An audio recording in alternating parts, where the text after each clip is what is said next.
Hey guys, welcome back to another episode of the Hypertrophy Over Coffee podcast. Hope you're doing well. Today we have a special guest or a return special guest in the form of Dirk Emmerich. Dirk, I was going to introduce yourself or introduce you as a WMBF pro. Welcome back to the podcast. All right, how's it going? Thanks for having me on your podcast again. Been now a few months actually, right? Since we had the last one.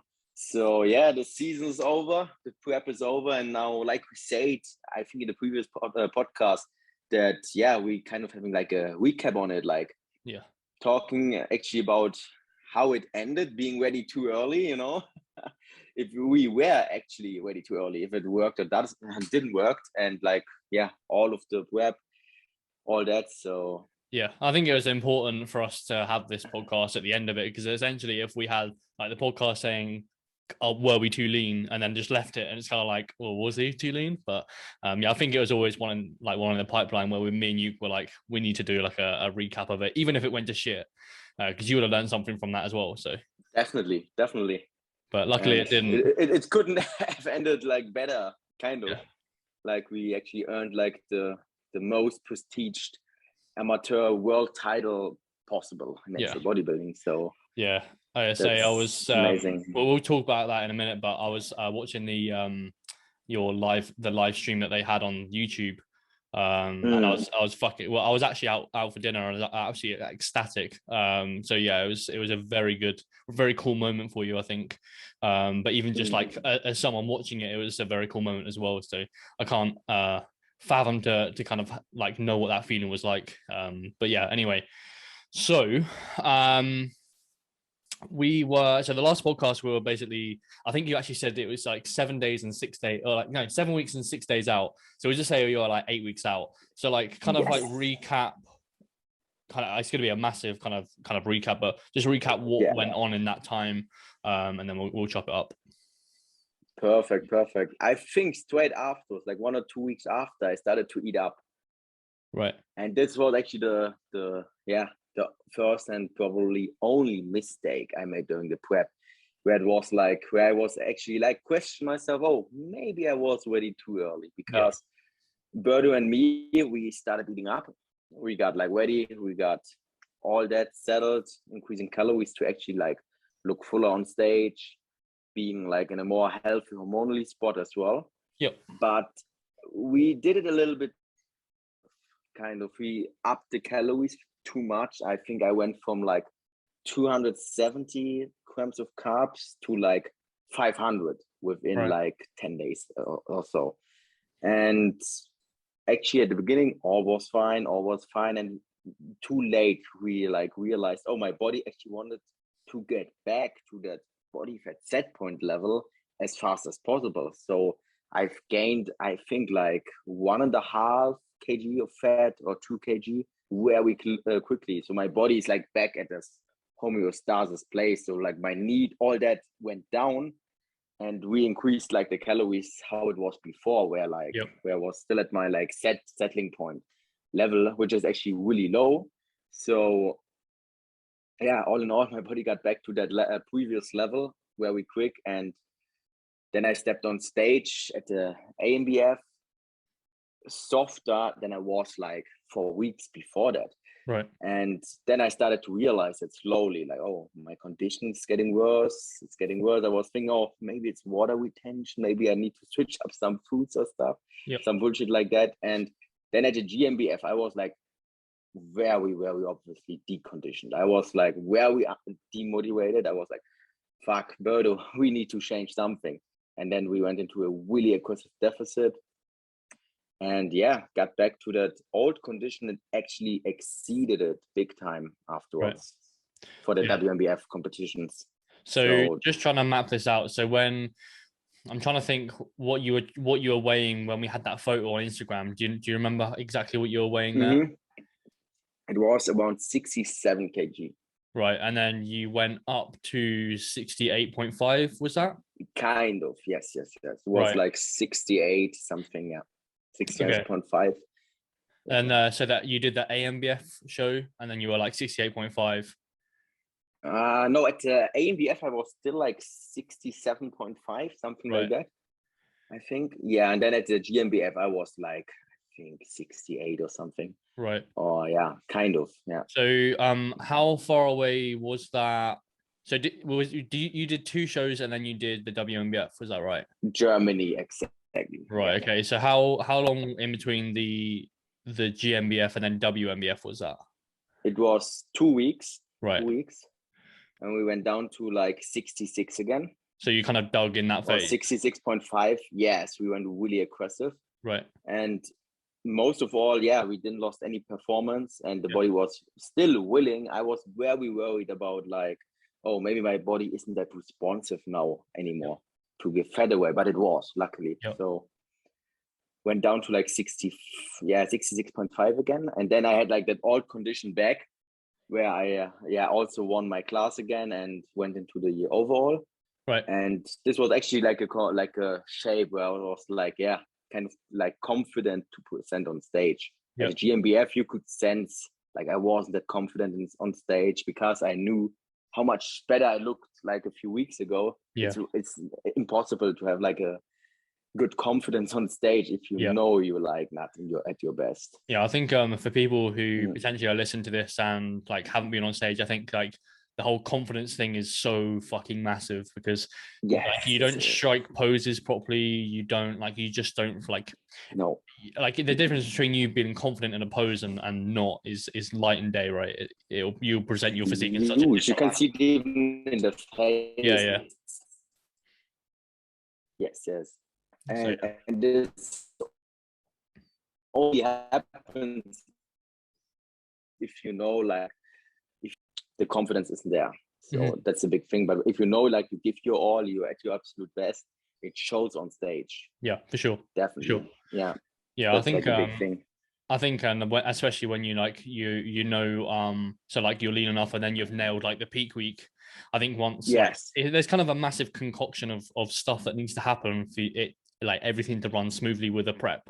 And I think like potentially as a first time of like me and you were this season, it was kind of like, oh, okay, it was very eye opening. I don't know what like the first one you did was at AMBF. I don't know if you found that AMBF, yes. I don't know if you found that experience like really kind of daunting or kind of nervous. You're nervous in any way? I was extremely nervous. Yeah. Because it's like with everything in life, when you do something for the first time, you don't know what you can expect. And like from show to show to show, it got easier and easier. Like the nervousness for me got way, way less from show to show because you just know what's happening. Yeah.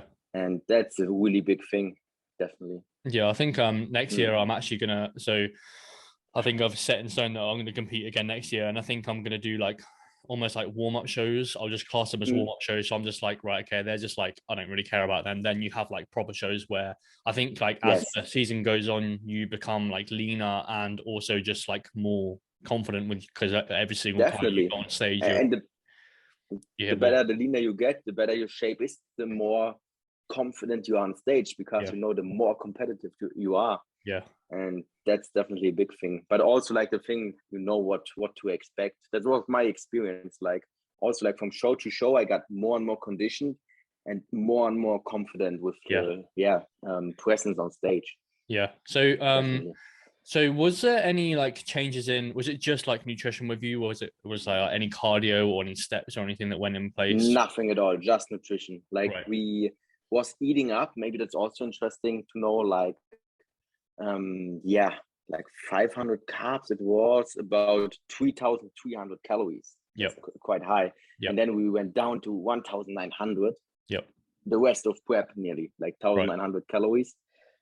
And and when we did also the peak weeks, we adjusted as well. We were like way more conservative because at the AMBF and obviously GmbF, I was like spilled over big time because we went too aggressive with the carbs, and at the WMBF shows we didn't get over 400. Like max 400 was like the sweet spot, and that's also a good thing. Like doing some warm-up shows to actually nail the peaks, because at some point you just know how much carbs you need to have that perfect look of being like shredded as possible and full as possible. For sure. So it's a fine line. that might be quite a good one. Like, so what was your like kind of peak week? What did your peak week look like?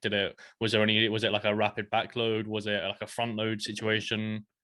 It was more like a linear load. Like we Right. started slow.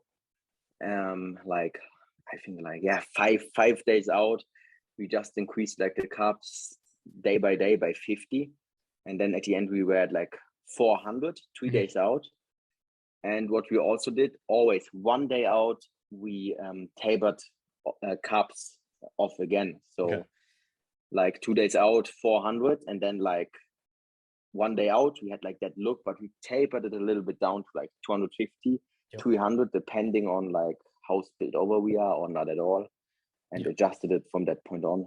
Yeah, I think that tends to be the way I favor like a linear load. And then the thing is with like with the linear loads, it's kind of like, today what am I eating? Like today have I got a high carb day or have I got a low carb day? It's kind of like you just don't know how you're gonna kind of wake up. So it's way more safe. Like one day out, you can adjust like so easily. Like that's the good thing about it for sure. Yeah, I think I feel like go on, you go. I feel like your body also from the eating up, it's getting more efficient with storing the carbs as well. Instead of doing like a rapid like backload, for instance, where there can, I think, some water retention happen from that like hard increase from carbs that your body can't really like store them properly. And when you do like a linear load, it's like more easy on storing it, I feel as well.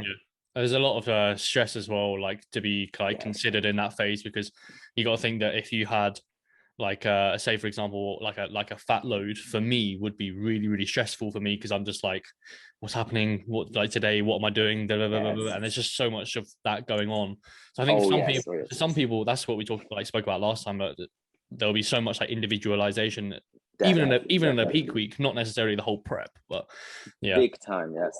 Like I see athletes with extreme backloads with over 1,000 grams of carbs, and they look phenomenal on stage. And then for others, it doesn't work. Like that's the thing. Like that is super individual. Like in regards to peak week stuff here.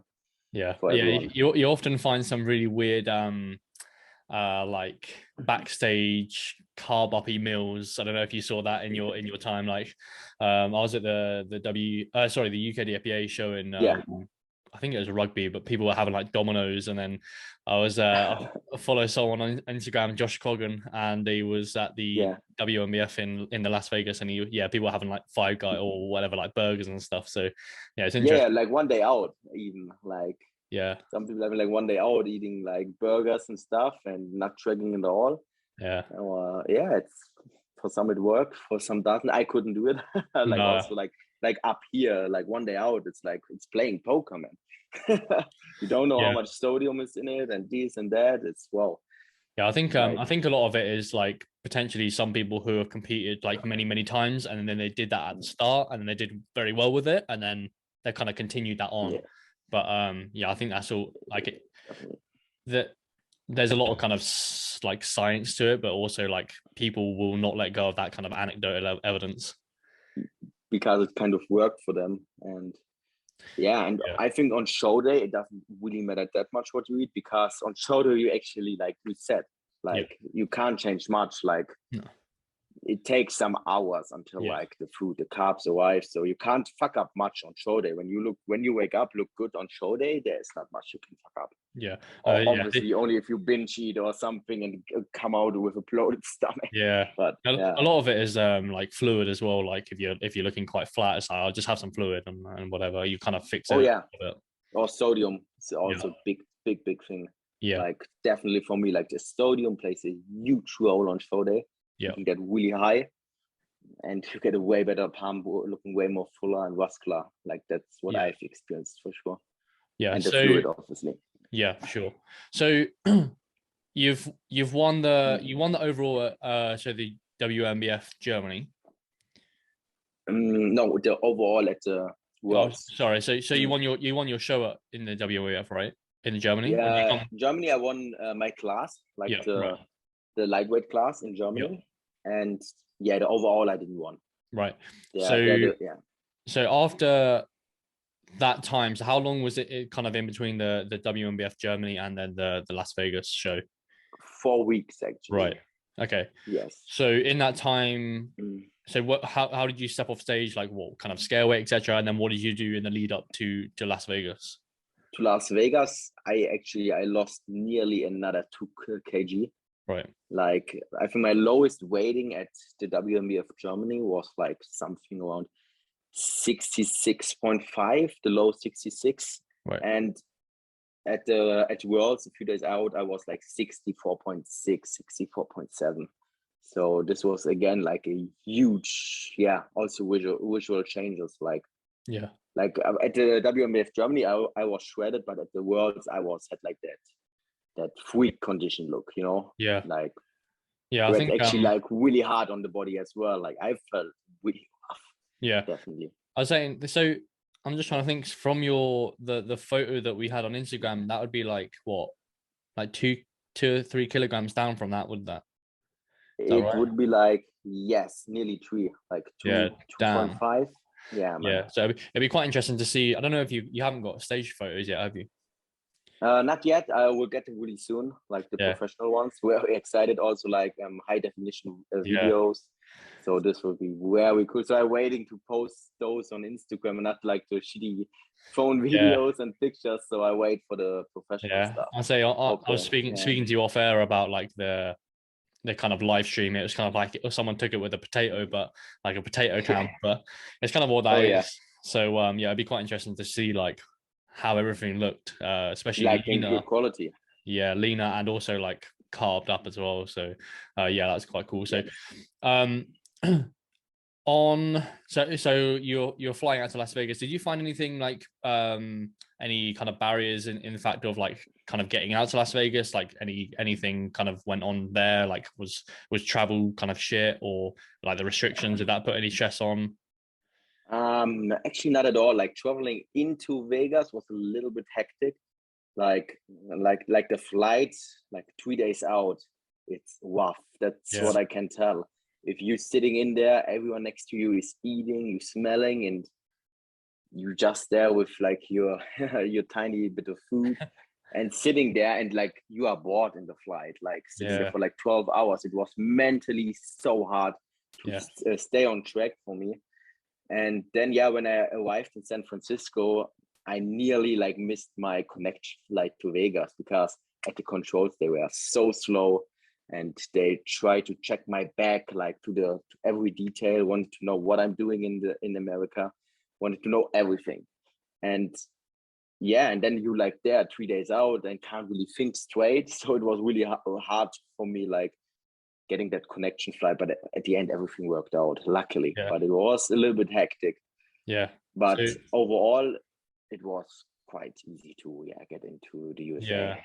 I think that they are a lot of like, I think people when they're like, oh yeah, so we're going to compete in like Las Vegas, but like like you've got to go on a flight, and then all the stress of that situation happens, and then with the COVID, exactly, especially, and also like food sources when you're out there as well. Like you don't know like well, unless you've obviously pre-cooked some stuff. I don't know if you did that or anything. I made a little mistake, honestly. Like I didn't plan it as smart. I was eating a breakfast at home, but was actually way too big. So I was starving in the flight, because I wasn't with my prep brain really calculating it that much.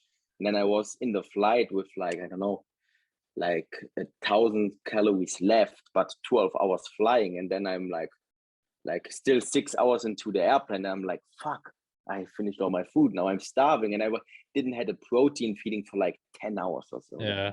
I was like, fuck, I didn't really plan that so good, but it worked. But I was really suffering in the flight, definitely. I was like really like, oh, I could just get some airplane food in, but then all the sodium, the extra calories, should not do that. But it was where we like really like testing my willpower on that. So we'll go into the actual kind of the weekend itself, the big weekend. So just run us through kind of everything that kind of went on, and then like thoughts, feelings, etc. That was going through that time. Before, like, you mean like from the first show on? So no, from in Las Vegas. Like the time when I arrived before show day. Uh, yeah, like overall, I arrived like the first day. Also, the jet lag was hitting, and Oh yeah, I was then gonna say that would be a massive stress as well. So oh my god, like that yeah, first day, I felt like a total zombie. Like I felt like being on trucks. yeah, Honestly, like being trucked. That's how I felt yeah, that first day. But luckily, the next day I felt way better. I think I was able to sleep. I don't know, like 6 to 7 hours. What is a lot for me at this point at prep? Usually was never able to sleep like more than 5 or 6 hours. yeah. And Did you then the take any next day, like melatonin or anything, or did you just yes, kind of definitely, I right? took melatonin. I even take it in the off season, like Okay, always melatonin and like ashwagandha, yeah, stuff like that. And yeah, the second day got way better because then I slowly settled in, unpacked all my stuff, and this did the registration and all that. hmm Because yeah, at the first day where I nearly missed that connection flight and all that, the jet lag, I was like really okay, fuck how I do that competition. I really like I was kind of like demotivated, like oh yeah, I don't really want to step on stage in 3 days. How I'm going to do that? But then, like this, it's like after one day, I felt much better. yeah, Also, like having that routine. I mean, it was also the first time ever for me being in the US, so that's also a stressor when you go into a new like country like USA. What's so different, and Las Vegas is mhm, like the thing for itself. It was also kind of stressor because I really don't know like how are the people, how is the culture there. mhm, So it's for sure something I will never forget, like a huge experience. yeah, And yeah. Las Vegas culture is just yeah, it's like a nuts. movie. Yeah, It's nuts. yeah, it is Yeah, nuts. man. If anyone's And ever been there, that like if you could describe like Las Vegas in one word, it would literally just be nuts. It's just like fucking nuts, yeah. lights everywhere. It's just Oh yeah. a mad Casinos city. everywhere, Yeah, crazy people everywhere. I think I would like to go there maybe one day again during the off season. I think it's a real different experience yeah, when you like have like your off season energy and stuff. I think it's a fun place for party and yeah, stuff as well. Also, great gyms down there. yeah. So you stayed at the Links, is that right? The Link Hotel, a great hotel for sure. Yeah, And the event was also at the Link Hotel, which is amazing. Like this was like one of the big things what took a lot of stress away from me yeah, because going to the registration, going to the show was just a 1 minute walk from my room. yeah. That's So great. this Yeah, was an so amazing thing. that's like where you stayed. I'm trying to think. So that's quite like central, isn't it? So it'd be near like the or like not the London Eye. What do you call it? Like the Ah, yeah, I know what you like. It's similar like London Eye, where you like yeah, see the whole city yeah, in a big circle, kind of. Yes, yes, yeah, yes. It's directly there. yeah. So No. in terms of so did you like take photos and everything else like that and send it to Alberto and like check how you're looking throughout the day, etc., and then go from there? Or Yes, we did like morning and evening check-ins, and he also arrived on Thursday, right, which was also like a big moment for me, like yeah, meeting Alberto after 5 years, the first time ever in person. right, And then we did like the check-ins in his room, like yeah. morning and evening. So That's this great. made That's it very cool. also way easier. So also for him as a coach, like seeing me in person is obviously easier to make like adjustments than sending videos. Yeah, So that's a I big think thing. like you can see photos like all the time, like and then but like to actually see someone in person, you're like, right, okay, fuck, this, and then Yes, especially like for you as well, it takes a lot of stress away, which is again, we've obviously spoken about the importance of that on especially show day. Um, definitely. Yeah. so yeah, so walking on stage, how are you feeling? Yeah. When I was walking on stage, I felt really good, definitely, Yeah, because we really nailed that peak. I was like, you know that like when you wake up in the morning on show day, you're a little bit nervous before you look into the mirror. It's like waking up and then, oh, please don't be spilled over. Please look good. And I was making like a check in the mirror on the camera, and I was like, oh damn, looking good. So we right. nailed it. And then yeah, like stepping on stage was just immense because also my two friends, Wayne and Brian, also competed in the bantam, and we really connected there. And it was like a companionship. What I really love about competing there as well, like in the US, Yeah, was not like that at the AMBF or like at the German shows. There was like more kind of like rivals, you know, a little bit like not that like that companionship vibes. And that's what I really loved about the Worlds. There was like way more fun. Like obviously everyone wants to win, but it was like also like at the same time having fun together, having a good experience. And that was like so cool. And that really also motivated me to like walk on stage with like that good vibes with everyone. So I think a lot of like bodybuilding is always like rivalry, as it were, but I think it's one of them sports that are like, you've got that like that respect for someone as well. Like you're not like, you don't want to kill them. Like they kind of push you to be better, which is also very cool as well.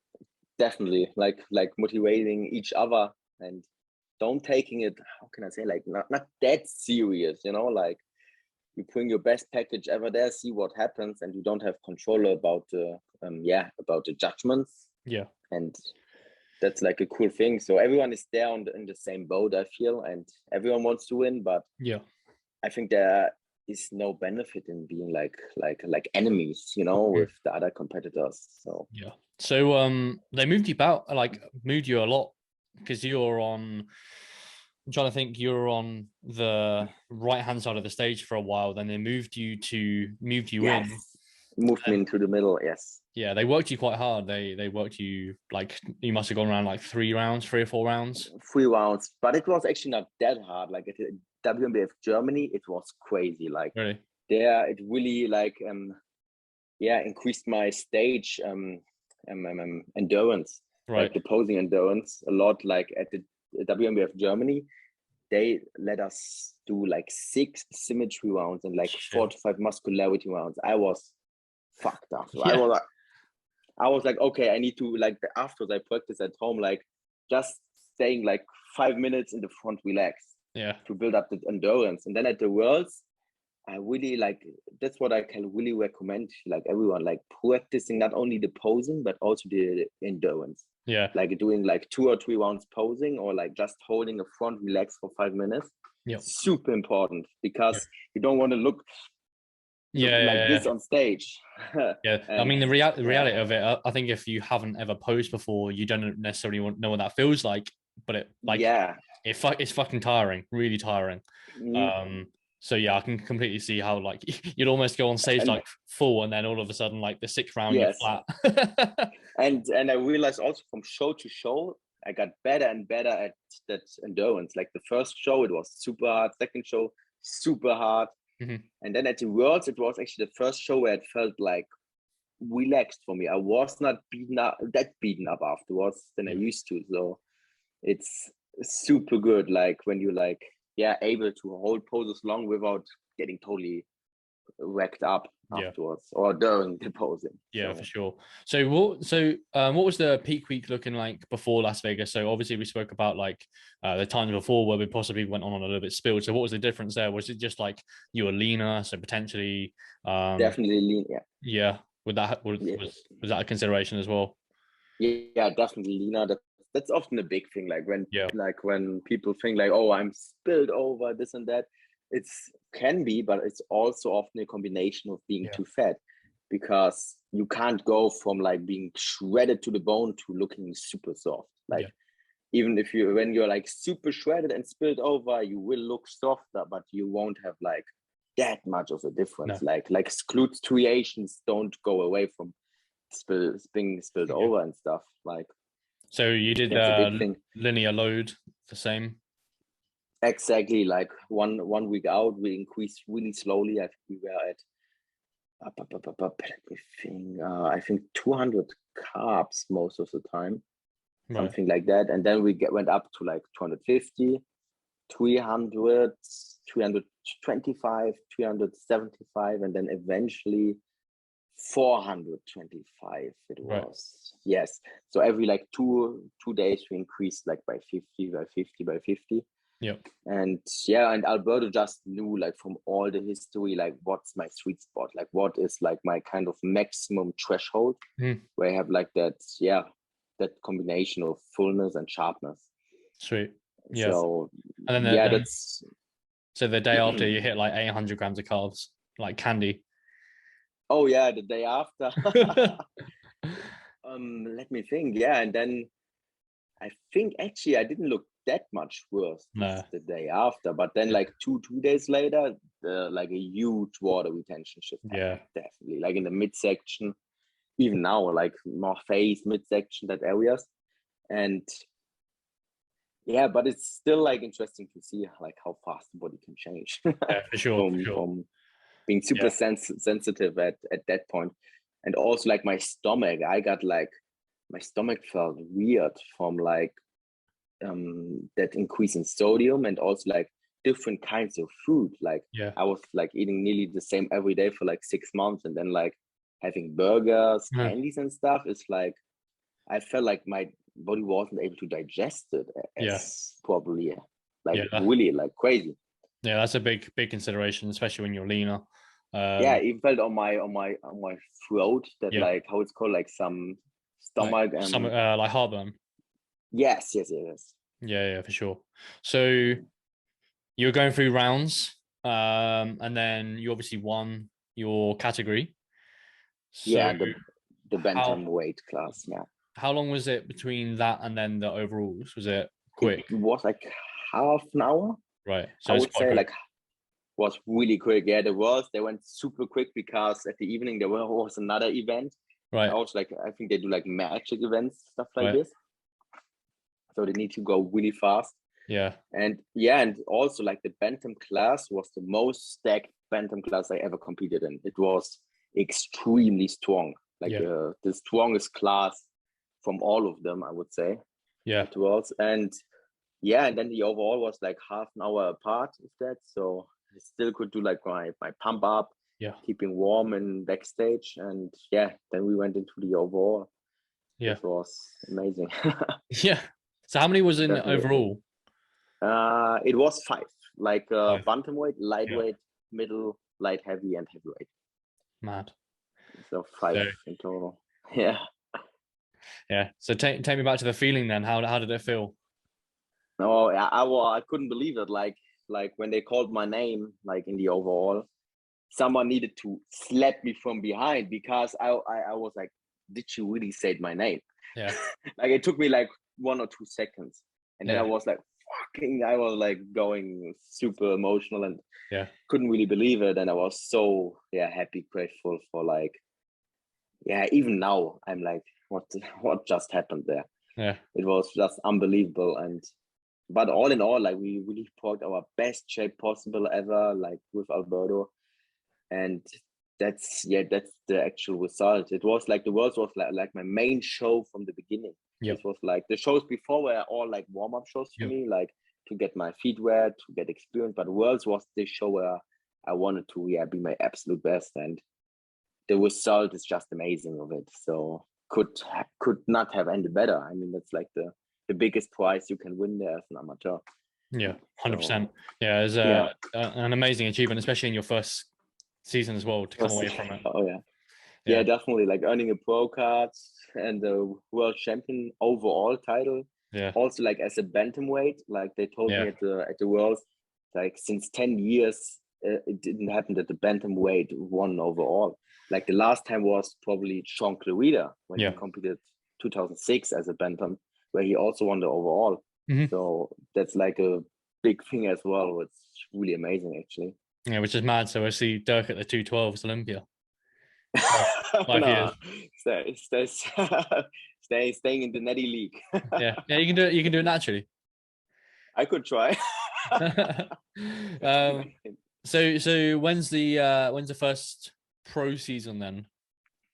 It is in 2023 is the plan. So 2 years off? 2 years. Yeah. Yes, 2 years off. So next year, dedicating it totally to the off season. And then also one thing Alberto Me will change the upcoming prep is starting a little bit later, like 6 to 8 weeks later, because this prep we started, I would say, a little bit too early, because we were so conservative with the losing, super slow, which isn't a bad thing, but we could have been faster. So starting like the next prep, let's say like 12 weeks out from the first show, and like 16 to 18 weeks out from Worlds. Yeah. That's the plan. So makes me also like more time to gain, which is amazing. And then, like June, July of 2023, we would pull the trigger again. So 1.5 years of gaining, which is plenty. Yeah. And most of all, staying like injury free. Yeah. And hoping that COVID is not, getting up again too much. Yeah. Oh yeah. I fucking hope not. But so what's that like training going to look like? Is it going to be similar to prep, or is it going to be the same? Alberto and me didn't talk about it yet. Like first, like December is focused on recovery, and then from January we will actually focus on making new gains. Right. So I think it will be quite similar. Like the prep, we trained like way lower volume and higher intensity, which really worked really good for me during prep. I mean, like I was able to make progress at the beginning, and most of all, I didn't get weaker at all. Like the rule prep, like I was not losing any bit of performance, which just means we really nailed that training. And I think with enough food during the off season, it will result in gains. So that's what we are thinking. Like when it worked that good in prep that we didn't even lose performance, it's probably also great stimulus for making new gains. So yeah, for sure. We'll definitely try that out. So the overarching question is: was Dirk too lean? Was he too lean? Was he too lean too soon? That's the question. I honestly think no. Like obviously we ate up too assertively at first, and this made me question it. I was like, the body is way more sensitive to gaining fat back when they're lean. Your body wants to get back to your healthy level as soon as possible. So the key is to be really careful with the eating up, but all in all, maintaining that condition is definitely possible. Like I mean, I got that lean 2 times during that prep, which was extremely hard because when the way down there is way harder than maintaining it. So if I would have just maintained it, it would be like easier on my body and also on my mind and all that. So I technically got that lean 2 times, and it was freaking hard because the second time it was easier than the first time, but it was still hard to go from like shredded to that kind of shredded. It's such a difference. Like going from that edge. I think overall, I think if you have like if you've been in stay condition, you know how it feels. It's gonna fucking suck. So it's kind of like one of them things that's kind of like, how long do you stay there, stay at that level for? It's possible, definitely. I but think it's hard. You can't really enjoy life. Your dopamine levels are totally crushed. Your libido is totally crushed. There's like, not energy at all. Training sucks, all that. But it's for sure possible. And I think that's a fine line. Like being ready early is definitely a good way to go from eating up there slowly.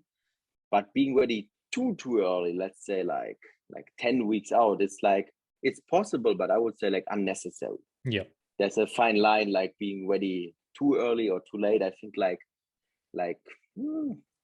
4 to 6 weeks is a really good mark for that. Like 4 weeks more so. And then it's definitely, then you would be like 100% at every show. And I think really believe, not for everyone maybe, but for some people it's a way to go. Definitely. I think some individuals I think would crack. But I think some that's individuals definitely wouldn't. I think that again, that's more up here. It's like you need to get comfortable feeling extremely uncomfortable. That's the key in being ready too early. Because body wise, like people underestimate like how much your body can handle. That's like a big thing. And it's more so that people crack up here. That they start to binge, they say, oh fuck it, I feel so shitty. And then being ready too early isn't a good idea. So that's the thing. But I think like with your body and hormonally wise, the body can handle way more than most people think it can. That's my take on it. And diet on way less calories as well. I think that's one thing. Definitely. That's a big thing about it. And yeah, man, all in all, amazing. Yeah. How it all ended up. I mean, like that's the thing. We achieved like the highest, title possible as an amateur, and we did some little mistakes, but it doesn't really matter like how you get there sometimes, but that you get there, it's like that's the individual part. Like we make some mistakes on that road, but eventually we got there. So which is like fucking amazing. Yes, man. Sweet. So, we'll leave that there. We'll leave that podcast there. But, very cool to have you on. I'm very happy for you to kind of get your pro card, which is fucking amazing. I think just winning your class would have been great, but coming away from it, this was like made me super happy. Actually. Yeah. Sweet. And then I was like, oh, please make it to the top 3, because top 3 would earn their pro card. This was like then my thing. Like after the win in my class, I was like top 3. But then like if the first place overall was like, I didn't expect it, honestly. No. It was like damn, like crazy. Oh, we'll wait for the stage shots to come out, and and then we'll release this podcast. Yeah, I would definitely do that, like with a nice cover. Yeah. I will definitely send them to you, like the stage pictures. Like I think I get like a Google Drive link or something. Yeah, we'll zoom into the shredded glutes and then we'll stick it right on the front cover. Yeah, I'm so excited for the pictures, man. Like definitely. Sweet. And yeah, man. So people can find you Instagram. Yes, it's Dirk Emmerich, and how it's called in English? Like a underline? No, wait. Underline, yes. Yeah. Cool. Yeah, Dirk Emmerich underline. Yeah, I think if you can't find him, then message him on Instagram. Dirk Emmerich, Dirk Emmerich, and I should pop up. Sweet. And there you can find me, and we'll let you go. Amazing, bro. All right, thanks for having me on it, and I think it was great, man. Amazing talking. Definitely, man.